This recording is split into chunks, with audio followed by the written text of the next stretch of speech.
we get out, we're just in a regular neighborhood, and I kind of feel like, oh my God, like I'm at a place like I'm a slut in suburbia. Like, what is happening?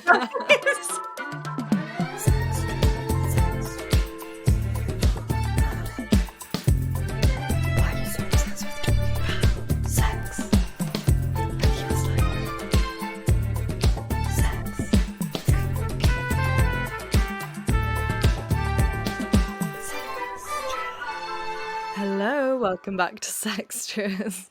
Where we talk about sex and all the extras. I'm Honey, And I'm Maria. and today we are joined by a lovely guest, Layla London, who is the host of the Curious Girl Diaries podcast. And yeah, basically, Layla started her podcast after like a 3.5 year dry spell. And then she suddenly just woke up one day and was like, oh my God, what am I doing? Like, I need to make the time for my sex life. And obviously, when we heard that, we were like, sounds familiar. Rings a bell. I can relate. So, yeah, we just wanted to talk to her all about that, kind of like where she, like what she's learned while doing the podcast. She made a sexual bucket list to kind of tick all of these kinks and fantasies off that she wanted to try out, which she's been doing now for like 7 years. So she definitely has loads and loads of advice for us and for you guys. And it was a really insightful episode, and we think you'll learn a lot from it. Yeah, definitely. So let's get into it with Layla. Thank you so much for joining us, Layla. We're so excited to have you here. Thank you for having me. And we've already recorded an amazing episode over on your podcast, so I'm just going to send our listeners over there first, or like whatever order you guys want to listen to it, I guess. But you should go check it out. We talked a little bit about like our experience in our generation, and Layla asked us loads of amazing questions, and it was just fun to be like on the other side of the podcast for once. You guys are in the hot seat. Yeah, so now it's your turn. I love it. I love the hot seat. You do? I'm a switch. Yeah.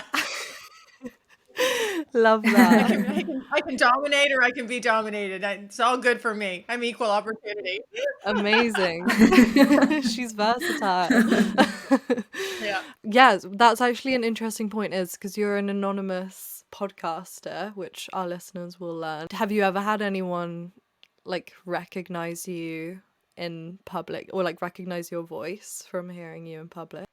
No, which is so interesting because, the show gets several 100,000 downloads a month, and you would think that maybe someone would hear my voice, listen to the podcast and go, that sounds like, you know, who I really am.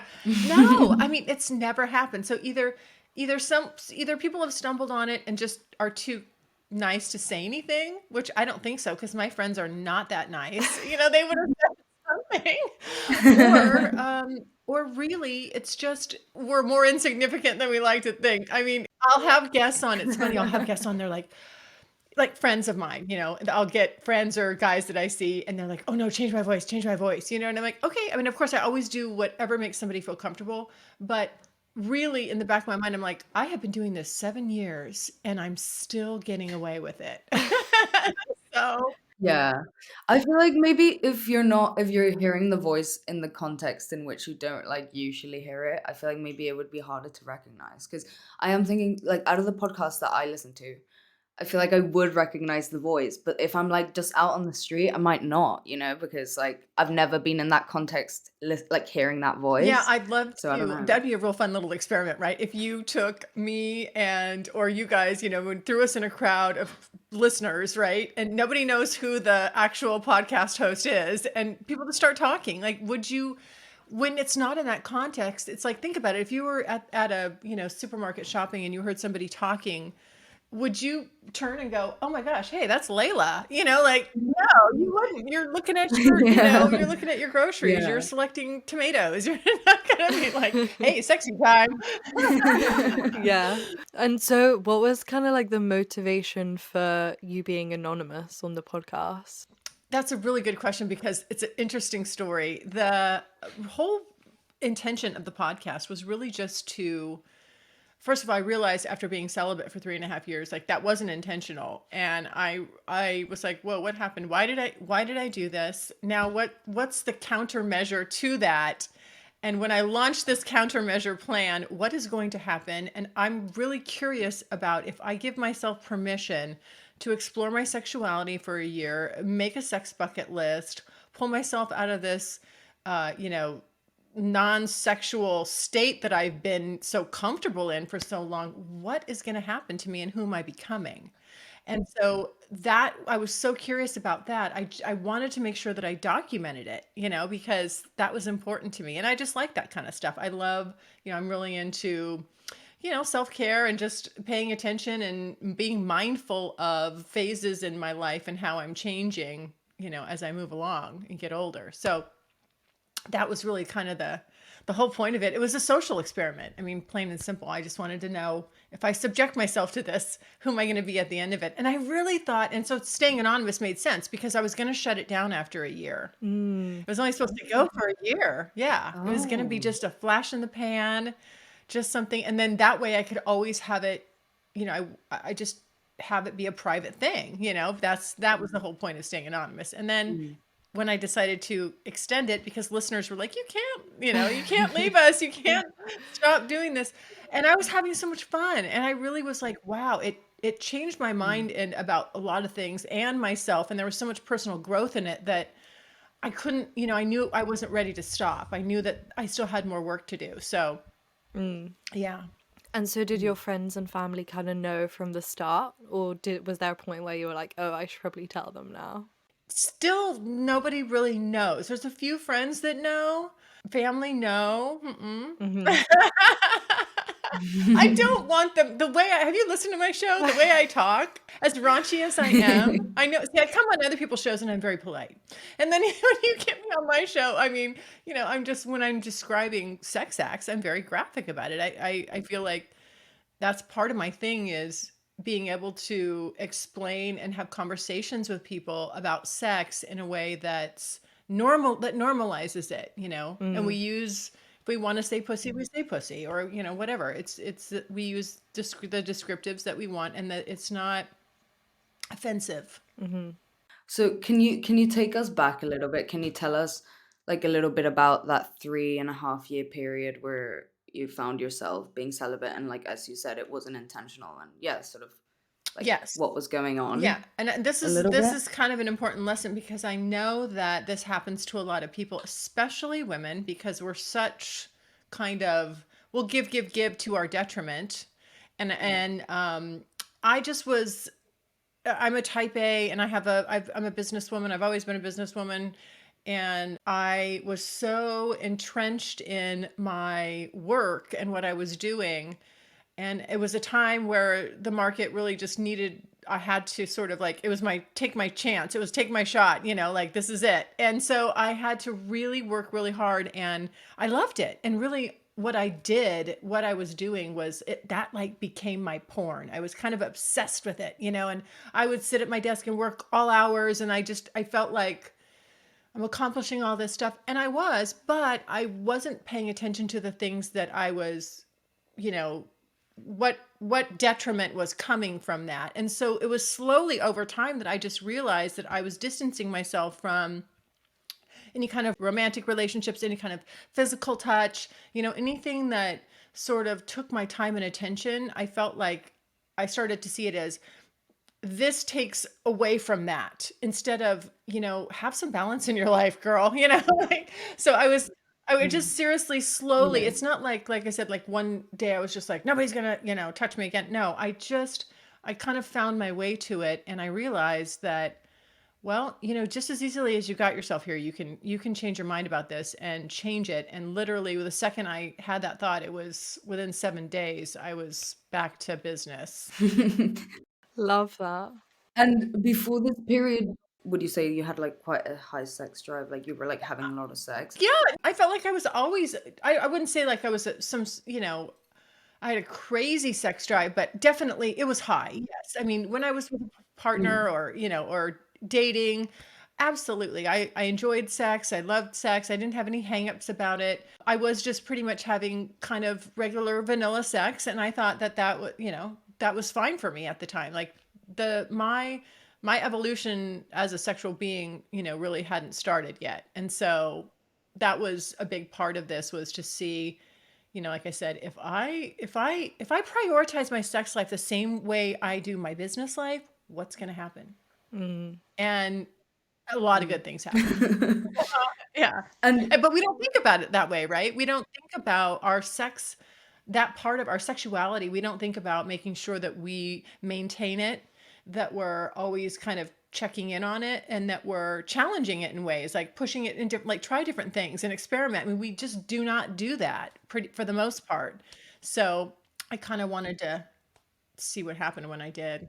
and beside like not prioritizing it during that period, did you find you just like because you were so busy, you didn't really get horny, or like you kind of did, but you were like, ah, whatever. Slowly, this is what I've learned, and I think this is so important, because I feel like as women, we will hit I think every female might hit this phase at some point in her life, for different reasons. They'll get there for different reasons, but you'll have this time where you kind of start to see, it's like a spigot. You're turning the spigot off until there's not even a drip. And so it's easy just to Mm. open it right back up again and let the flood come out. But what I was doing was just, you know, I slowly, when you stop doing something, you don't see yourself that way anymore so much. And you don't think, and you kind of convince yourself, like, hey, I don't really need it.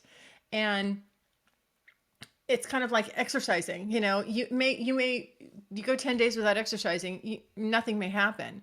But you compound that into 3 years, and you're going to notice some physical changes. There are changes, but just as easy as you got there, you can just go, okay, well, now I'm going to get back into it and start exercising. And when you do, you feel great. You're excited, you're looking at yourself like, I'm feeling myself, and just a lot of things come out of that. So, and on that level, the same way as you do that, if you kind of think about your sex life that way, it comes back instantly. And once you start using it more, sex begets sex. So I'm horny all the time now, all the time, consistently for 7 years. Like, just, I love it. I think about it. I'm always like, what can I do? What kind of pleasure? What new fun things can I explore? And there's so much out there. I've never, since I made a bucket list every Mm. year since I've started, and I scratch things off, and every time I scratch things off, guaranteed that experience gives me something new that I tapped into that I didn't know that was exciting. And then I add new stuff, and it just builds on itself. And it always keeps, so I feel like my sex life is always hot. It's always fresh. I'm always getting into, new things and trying new things, and having, just like I said, really understanding my body and how much pleasure women's bodies are phenomenal. Like, because we can have G-spot orgasms, A-spot orgasms, anally, and then also clitorally. I mean, there's so much going on. So it's kind of like, it there's a lot of ways to make this a good experience. So yeah, I take full advantage of it, and I have no no shame about that. And so you kind of started to like make this sexual bucket list, as you were calling it. What was like, Yeah. how did you decide what was going to go on, and what was like the one thing that you were like, okay, I want to do this straight away? And what was the first thing you did? So, well, I think the first thing was just break this dry spell. So I did that, and then the next thing was, I mean, I made a list of just, also, let me answer. There's a couple questions in there. So Yeah. I was, when to make the bucket list, because I knew, again, like, okay, again, I kind of put a business plan in place. This is like putting a business plan in place. So think about your bucket list as your business plan for your sex life. It's like, where do I want to take it? And what are the goals here? And we all know, I think, from any kind of business 101, if you write stuff down, it helps. So I was just brainstorming. I'm like watching some porn, like, what are all the things that just turn me on? And if something turned me on, I would be like, okay, just write it down. Didn't mean I was going to do it. And then from there, I just kind of like reorganized that and was like, what are the things I really want to go out that I think are kind of achievable? Some of them were more, like, I think I can get this knocked off pretty easy. So that would be an easy win. You know what I mean? Like I wasn't trying to do anything super crazy, but I just added like I hadn't done very much. So first of all, I wanted to know how to squirt. I wanted to be with a guy with a really, really big dick, like a porno sized dick. And I wanted to have threesomes. I wanted to go to sex parties and have all those, just experience that and maybe start dabbling in the swinger stuff. And so, probably the first big thing that got knocked on my list was, Mm. and I met, and so how I kind of what I did with the bucket list because I didn't have a partner. So I, got on these like dating apps. Loosely call them dating apps, like hookup apps, like Tinder, things like that, where people kind of know, like, hey, it's a little less eHarmony and a little more. Let's get to the physical stuff, right? And nothing wrong with eHarmony. It just, it's like you kind of got to know what you're going after.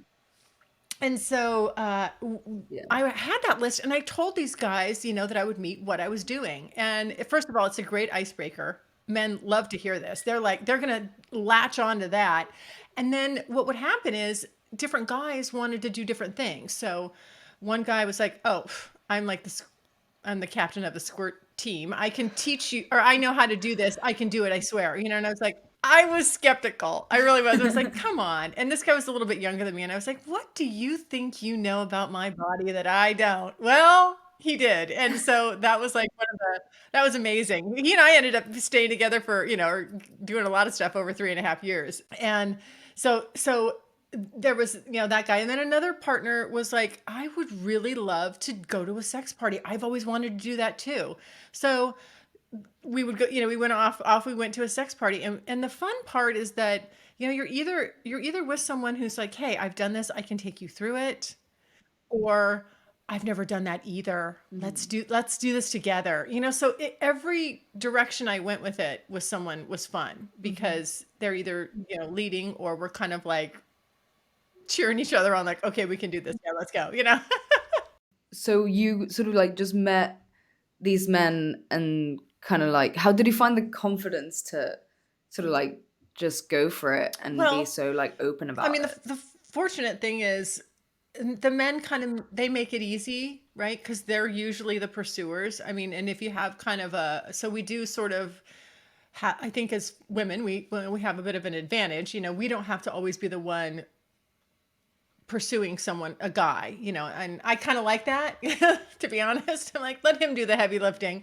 And so that just made it really easy. And I didn't feel weird because I made my profile with the intention of I'm going to write this so well that the goal of this profile is to sift and sort for me so that as much as possible, I don't end up talking to people that don't understand what I'm after, that aren't down with the program, and then, and that aren't meeting my criteria, right? So I put the things I'm looking for, and then I'd sprinkle in a few things in a positive way, like of what probably wouldn't be the best fit for me.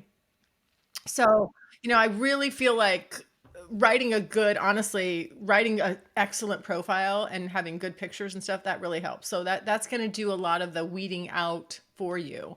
And then from there, you just see who you have chemistry with, and it's fun. I mean, like I just go on all these little, I call them meet and greets, where and that was before COVID, right? So then when COVID happened, we're just doing all this stuff on video and all that. But I had regular partners at that point. So thank goodness. So I was still able to keep the COVID time sexy. But I wasn't really meeting new people. Yeah. But I already had, some regular partners in there.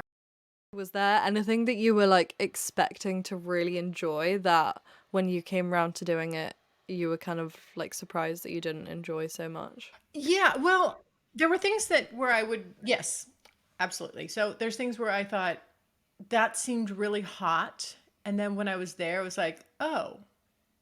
And I think this was a really good lesson for me. The first time I went to a sex party, I was, I was so excited. And I thought, okay, my partner had found this sex party. So all excited, and it was supposed to be like this masquerade ball. So we went and got these masks, and I'm thinking, eyes wide shut. I'm thinking we're going to be going to this gorgeous mansion on the hill, and everybody's going to be dressed it's all the beautiful people, all the movie stars. Like, I don't know what I was thinking, but I definitely had sort of a, what I had seen on TV and like in porno, and like I just had all these preconceived ideas. And then when we roll up, we're in the frickin' suburbs. I mean, there's like station wagons and footballs and soccer balls everywhere. And I'm like, where are we? And we get out, we're just in a regular neighborhood, and I kind of feel like, oh my God, like I'm at a place like I'm a slut in suburbia. Like, what is happening?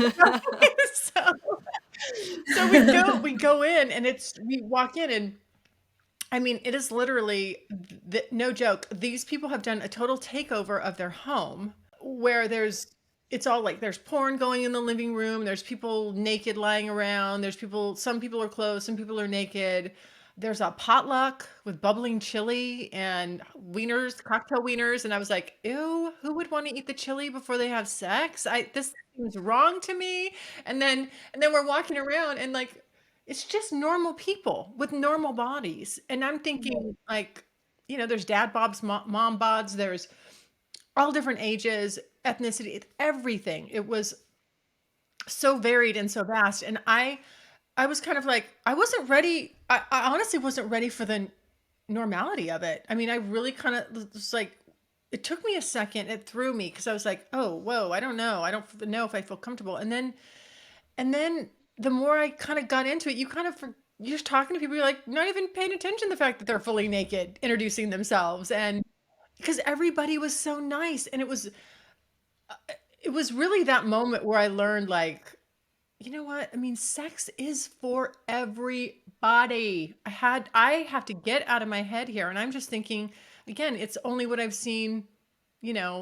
I didn't realize how marketing had affected me. Like, I'm just thinking it all should be beautiful people in perfect shape, and only them getting it on.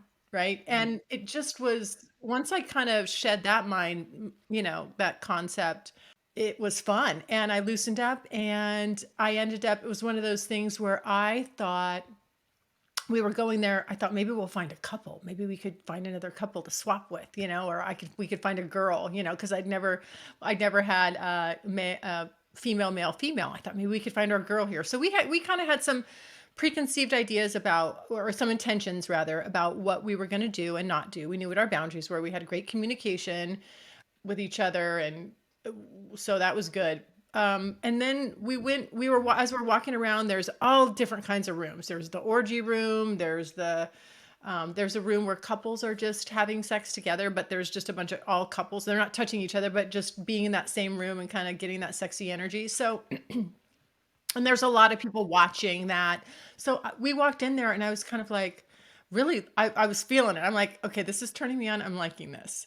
I don't, and at that moment I was like, okay, I don't think I want anybody to be with anybody else but you. But I just wanted to give him a blowjob in front of everybody. Like, I wanted to go into the couples room. I didn't want to have sex, just like flat out, go for it. But I'm like, let me suck your dick. So as he's doing that, or as I'm doing that, I can hear all these people around me coming in and watching us. And I could hear what they were saying, and I was getting really turned on by them watching, and by how exciting and thrilling that was. And then that was just like, that was getting me super wet and turned on. And my body's responding to that. And then I'm just more into this blowjob, and I'm just all about it. And that's where I realized how much, like, voyeurism, because people would ask me, are you into voyeurism? I'm like, ew, no, no, I don't care if some strangers are looking at me. I'm like, no, I just want to be connected with my partner. What I realized was, in that scenario and in those scenarios, I'm still super connected to my partner, but we are just adding an extra layer of spice on there that is really fucking hot. So I really enjoyed that. Was just a kind of an eye opener for me, that whole experience. And like I said, then I was like, I do like to be watched. I do like it. yes, come look at this, you know? So I realized I like that. I realized, that that turns me on when I didn't think so. And then from there, I kind of was able to explore that more moving forward. How did you find, like, how not prepare, it's just I'm kind of like trying to like look at it from like someone that's a bit more like me. If I was like, oh, I really want to like go to a sex party and do that, and it's like it's one thing saying it and it's another thing doing it. So how did you sort of like, when you were coming out of this period and starting to do all this thing, like how far in to this whole experience was that experience, for instance, like how, like, because I imagine it was like a little bit of a build up, and as you said, like, yeah, I'll go for the blowjob, maybe not the full sex, and this made me see this, and so I can see how it's like a domino effect. But how did it all kind of start to, like, to give you the courage essentially, yeah, to actually like go through with these things and Yeah. actually do it? Yeah. Well, there's like I said, really making the list and then discussing it with someone else. And then just, like I said, kind of letting them, be the one to search for a party and schedule it. And then we go, I won't say that there wasn't a healthy amount of apprehension a little bit just because it's something new and that's normal. But the fact that I knew that I was going to do this with someone that I really trusted, and that had my back and I had his, that we would be okay. Because the worst case scenario is we'd walk in and go, we're out of here, you know? But it's just honestly, when you're doing this with somebody Yeah. else, it's fun. It goes from scary to scary fun. It's kind of like if you and Honey are standing on, like, you're gonna bungee cord jump and you're going to jump at the same time, like, you're scared as shit, but you're doing it together, and that is a completely different experience than trying to do this solo. So it bonds you to those people tremendously, and you're going to be doing some kind of life-changing things together, and it's really fun, and that sort of really downplays any kind of fears that you may be having. And even if you are nervous, you get to talk to your partner about it, And again, nobody has to do anything that they do not want to. It's all consent based. So at the worst case scenario, we would just have gone to this party, stayed fully clothed, and observed, and left when we were done with our observation. It didn't have to be anything more than that. And if it feels better to say, let's just go and see, then it's almost like, okay. And you can Yeah. tell, like, this takes great communication, obviously, right? And I highly, highly prize excellent communication with my partners and people. I mean, it's a top tier thing. I have to have it. And so again, just being able to say, to tell them, I'm a little nervous about this. I don't want the pressure of having to perform or do anything. Let's just agree that let's just go and we're just going to look and see.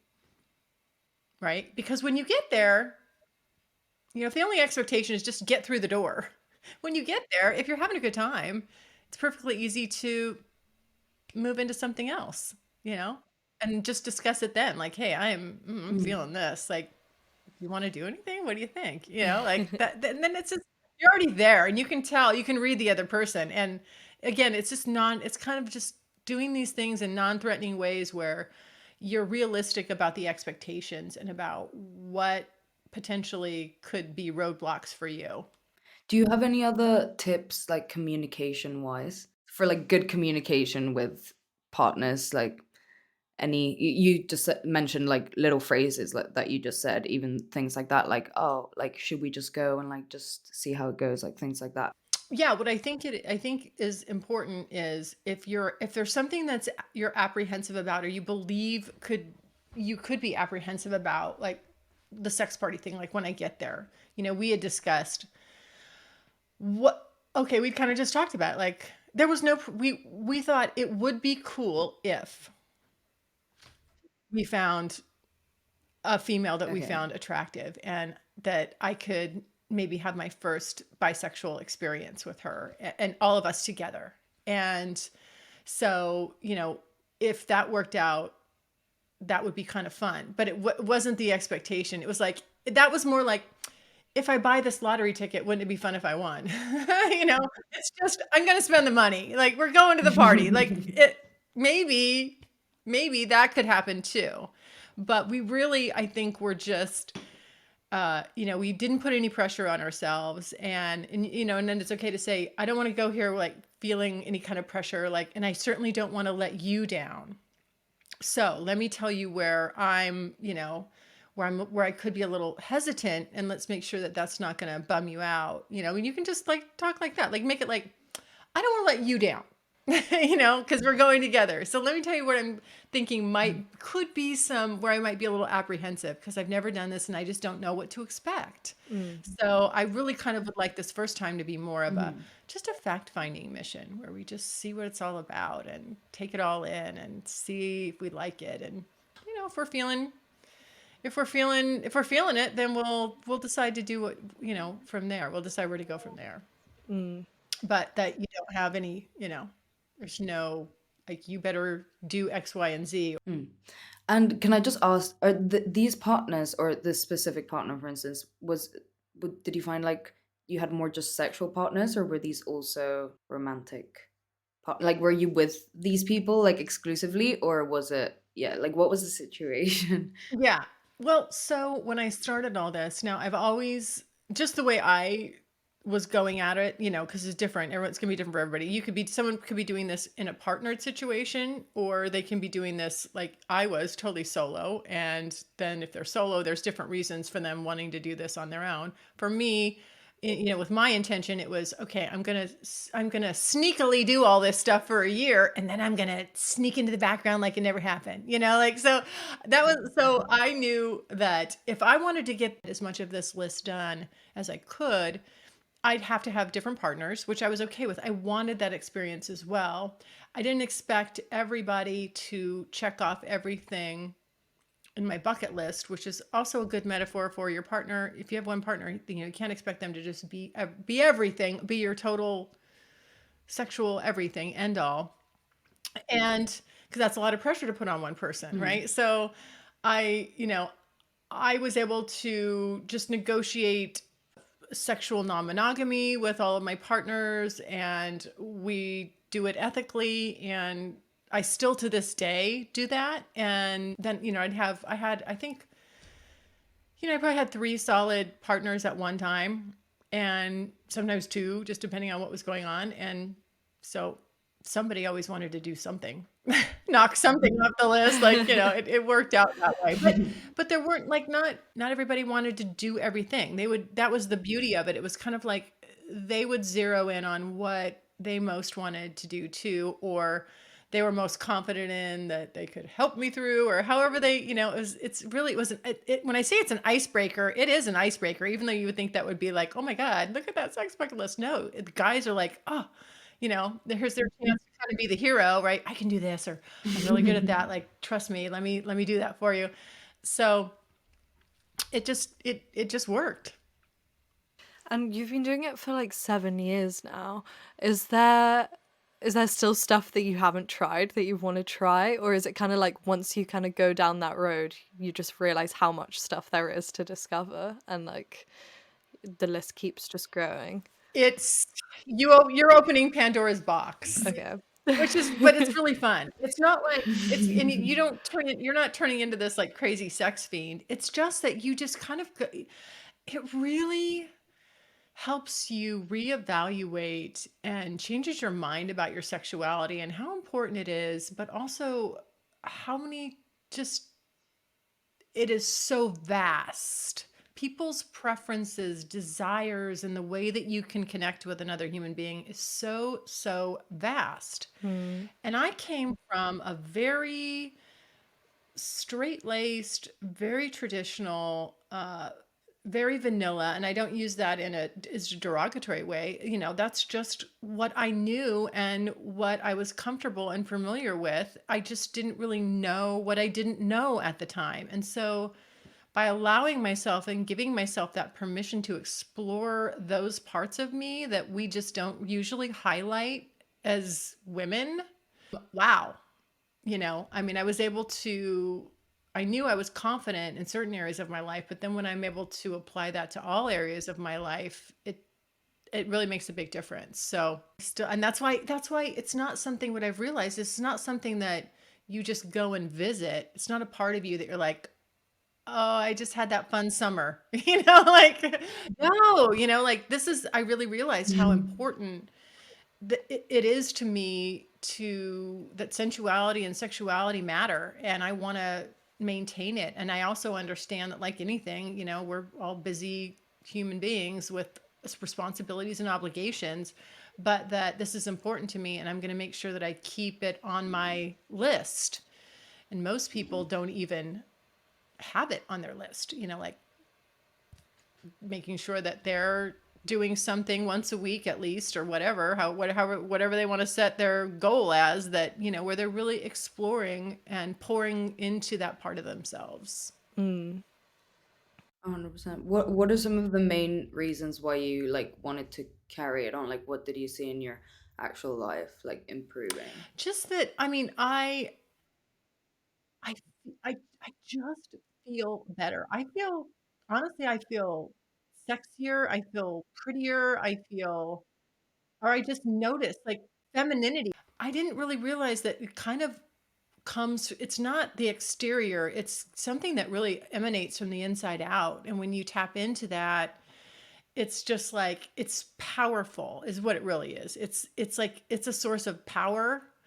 And I'm not trying to get out there into, woo land, but when you're confident and strong about something and in something, and you're like, it's just a very powerful feeling. And I believe that when women are comfortable with that, that it does come from the inside out, and it's almost like turning a light on. And I know when I can turn it on and off. Like, sometimes I'm like, I don't want the attention, but I feel like men, boy, they are like, they pick up on that. They really, really do. They're like, you're like a light source, a lightning rod. They're just on it. There's some sort of weird caveman primal lizard brain thing where they're just like, whoo, you know.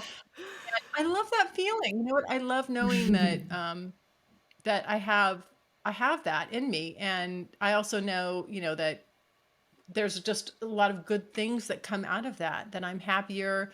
I'm more solid in myself. I'm a better communicator.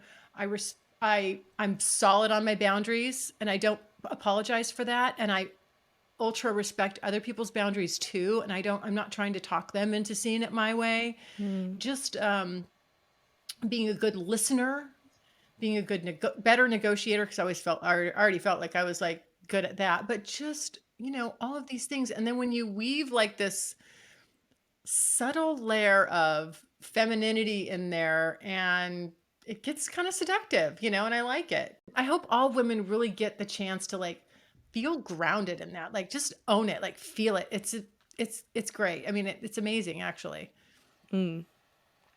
That's like so interesting for me because as I was telling you, I think when we went on your podcast, I've like not had sex in like a year and a half now, and I know that that's like I kind of a know. big trend at the moment for like young people. It's like exploring celibacy, whether it's because like they just had enough of their dating experiences, or like maybe people are just a bit more like reserved. So I'm wondering if you have any kind of insights or advice for people like me or other people in my generation of like, do you think there was any value in you being celibate for a while? Do you think that kind of helped you then see the value in sex, or do you think it's kind of, I don't know, yeah, what do you think about it? I think balance is incredible. And sometimes you need to pull back and you need to give yourself that downtime. I still have that now, even with my sexuality, where I'm like, I just kind of went through that. I had too many people, too much trying to get my attention. And I have to be like, no, I have to preserve and protect. It's like, put your life mask on first, give to yourself. And then when you're ready and you have it to give, then you can give it. And so, and that goes with friendships, sexual relationships, everything. I mean, if we're like a little battery source, we can't just deplete ourselves. Sometimes we need that downtime. And it is very valuable because it gives you, by removing that, you'll see things that you didn't see, And so what I'm suggesting is, hey, I think that's valuable too, taking downtime as long as you need. And if it's a year hiatus or 2 or 3.5, like I did, but at some point, don't lose sight of the fact that to completely shut it off is probably not going to serve you well over, 5 years, 10 years, 15 years. I mean, that's going to be detrimental. So just have balance with it. And if you're going to do it mindfully. Why are you doing it? Where are you going with this? What is the goal? What are you taking away? Are you learning from this, or are you really just kind of shutting down? So there's a difference. So if you're going to do it, get value out of it, and know what it is what your intention was. What did you need coming into that celibacy period, and are you getting it? And adjust while you're there so that you can get the full benefits out of it, whatever it is you wanted out of it. Why have you been celibate for that long? You probably told me, and I'm sorry if I forgot. I feel like I just, yeah, I kind of went on like loads of bad dates, and then I was kind of like, ugh, can't really be bothered anymore. And then there was a bit where I think it was like unintentional, but then I kind of was like, oh, I'm enjoying this. Like, this feels good. Like, I'm just gonna see like if this helps me like raise my standards or whatever in any way. And then now I feel like I've reached my kind of limit and I want to get back out there. So yeah, I don't know, it's interesting. I feel like I've had a bit of a mixed journey with it, but I feel like I've found a bit of mindfulness, like you're saying. Like, I feel like I understand it more now. So yeah, no, I completely relate to what you're saying. Yes. Is there anything else, like, in terms of our generation, when you like see or hear about our sex lives, that you're like, oh wow, like I wouldn't do it that way, or I don't know, something that's shocking to you? No, I mean, I say this all the time on my show. I'm like, I just feel like the 20 somethings I'm so proud of you guys. I mean, honestly, I feel like I believe what I see is the change in my rearview mirror. I see the wave coming behind me, that this is where the tipping point is. It's happening with you guys. And I feel like sex and sexuality is becoming more normalized. And I don't, I feel like you guys are more open. I feel like you guys have better communication about it. And that's all just going to lead to really positive things. And I feel like you guys are the start of a real big shift and a change for the better. So I'm super excited about it, because I feel like eventually, I think, like I might have mentioned on my show, my goal with my show now, it's different than it was when I started, right? The whole thing, reason for starting it, doesn't kind of exist anymore. But now the goal is that, as I've done it and I got feedback, I realized just how fucked up we are about sexuality. A lot of us, uh, and how there's still a lot of repression out there. And so I'm, and the fun part is, now I see that I've been doing this long enough. I see the change behind me coming, and I also feel that the people that I'm reaching and that listen to my show, they're changing too. They're starting to experiment and get and have more dialogue about it. And eventually, what I hope is that these kinds of conversations, are completely so normal that they're boring. Like, no, it's not salacious and exciting to listen to a sex podcast anymore, because, like, I could get that kind of talk at home. Like, I mean, like, I have that talk all the time with my friends. This is normal stuff. This has lost its heat. And that's really what I want to see. I want to fade out into obsolescence, because this just isn't riveting anymore. And when I get to that point, then, I think either I'll just quit before that happens, or I hope I get to, play. If I don't see the tail end of it, I just hope, that in some small way that, my show's made a difference to people that listen to it. Mm. Yeah, I mean, I think we completely are on that. I mean, like, we co-sign that message completely. Like, Yeah. we definitely want to normalize the conversations and just, yeah, as we said on your show, and like as we say time and time again, everyone has sex, and sex is for everyone. So it shouldn't be such a weird thing to talk about or uncomfortable, or even like, yeah, when you just think about like the amount of stuff that people are like embarrassed about, or like think that they're not normal, things like that, like things that I've told my sister about sex, and she's like, yeah, that's crazy. Like a specific example, like when you have to like run to the bathroom to get like all the cum Yeah. out of your vagina Yeah. before it like gets everywhere on the bed. And it's like, yeah, like why? She was like, why does like like no one talks about that? Like no, like if you wouldn't have told me, I would not have known how it just like comes out and you have to like go clean it up and Yeah. everything. And it's like, yeah, like, I but know. literally You know everyone what? Do goes you know through what? that, I want to tell you, there's these little sponges you can use that completely like you put it in there and you just go whoop, and it gets it. Oh my god. Yes. Oh my God, I need one of I them. am Like, trying to reach honestly, out to I'm them. Listen, you sick should do it of too. I'm it. gonna send you the link for that company. I'm sure there's other companies like it, but I'm gonna reach out to them and be like, you need to sponsor me. You need to sponsor my show because I get to sell the hell out of Oh my these. god, yes, that sounds amazing. Seriously, I know. Is that like I've been involved with a throuple, and the female in the throuple, I call her Jill. She told me about, she's a nurse. She told me about these. I was like, oh my God, where have these been all my life? Yeah. Yes, because it gets funky in there when it's just like brewing around in there. You gotta get it It's so annoying. And you think you've out. gotten it all out, and then you like put new pants on, No, and then they're just like, okay, great. And I exactly. It just, change I my know those pants again. douches. Yes. Honestly. Yeah. I'm gonna send you. Sick of it. I'm sick of I'll it. email you guys the Oh link. my Yeah, god, for yes, it for the please. yes. Okay. Amazing. Yeah. Then we Okay. can both reach out to them and say, hey, we talked about you on our shows. I mean, you really do need to sponsor us at this point. Yeah, exactly. We're just doing free advertising. Free advertising. Yeah. Yeah. Yeah. Okay. Do you have anything else you'd like to add?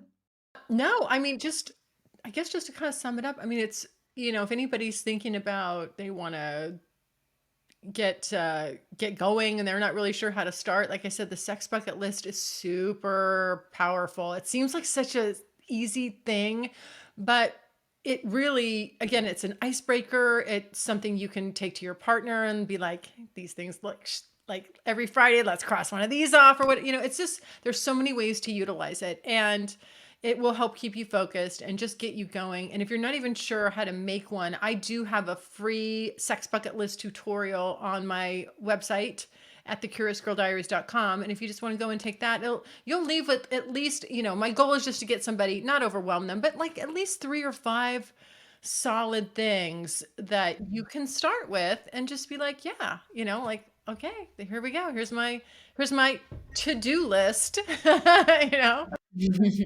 I love that. That's so helpful. Yeah. So can you tell everyone where they can like find you, obviously on your website and then social media and your podcast? Yes, I do. Well, first of all, you can listen to my podcast, The Curious Girl Diaries, wherever you hear podcasts. Just Google it, type it in, Apple, all over the place. Or just another easy thing. I just tell everybody kind of go to my website, thecuriousgirldiaries.com. If you want to link to all my social media, because all my handles aren't, they're all different, unfortunately. Just scroll down to the bottom of the first page. You can link there. Also, my podcast is there. I have a private podcast if you want additional content. And then there's the sex bucket list tutorial. And if you want to ask me any questions, I take voicemails. So on my website, there's a pink tab on the right-hand side. If you click on that, you can leave me a voicemail. You can have up to 5 minutes, and we can talk about anything and everything that you want. And I do get back to, I sit there and I listen, and it takes a bit. I get a lot of voicemails, but I sit there and I listen, I take notes, and I respond to everybody personally. So feel free to go there and let it rip. Oh, I Amazing. love that. Yeah, definitely go check it out, guys. It sounds amazing. And thank you so, so much for coming on. We've really, really enjoyed talking to Yeah, you. thank you. I've enjoyed it. Thank you.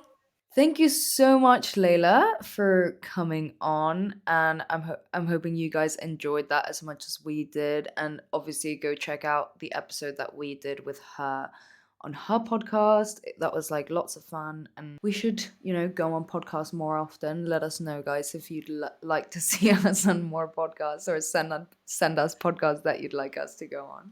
But I mean, Yeah. anything? Do you have anything to add, hun?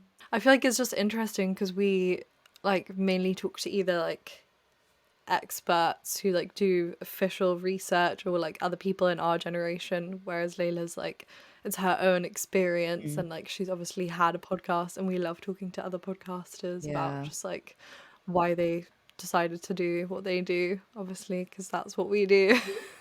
So yeah, really enjoyed it, and yeah, thanks again to Layla. And you guys obviously know where you can find us on our website, www.sextраspodcast.com, Instagram, TikTok, Facebook, at Sextras Podcast.